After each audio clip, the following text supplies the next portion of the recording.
بسم اللہ الرحمن الرحیم۔ السلام علیکم۔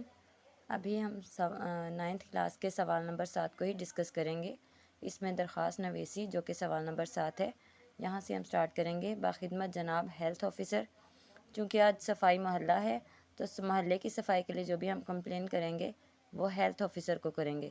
اس کے بعد کوما بلدیہ خانپور، کوما اس کے بعد ضلع رحیم خان۔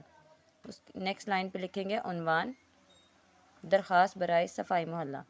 جناب عالی، نہایت ادب سے گزارش ہے کہ اہل ماڈل ٹاؤن آپ کی توجہ محلے کے ناقص ماحول اور صفائی کی عدم دستیابی کی طرف دلانا چاہتے ہیں۔ محلے میں صفائی کا انتظام انتہائی ناقص ہے۔ گلیوں اور سڑکوں پر کھڑا پانی مچھروں کی افزائش کا ذریعہ بنا ہوا ہے، افزائش یعنی کہ بڑھنے کا ذریعہ بنا ہوا ہے۔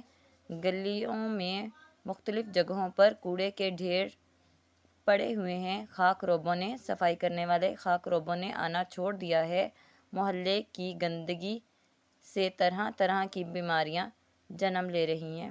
اہل محلہ کی کثرت ملیریا، ہیضہ اور ٹائیفائڈ جیسے موذی امراض کی زد میں آ چکی ہے۔ آپ سے ہمدردانہ گزارش ہے کہ محلے سے غلاظت اٹھوا کر صفائی کا مناسب انتظام فرمائیں۔ اس کرم فرمائی کے لیے آپ کے بے حد احسان مند ہوں گے۔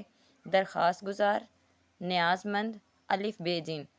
یہاں پہ اگر آپ نیاز مند میں الف بے جیم کی جگہ آپ یہاں پہ اہل محلہ لکھیں گے تو یہاں پہ نیاز مندان آ جائے گا، لیکن اگر ایک پرسن جو درخواست لکھ رہا ہے اس کو ڈسکس کریں گے تو نیاز مند کے بعد الف بے جیم آئے گا۔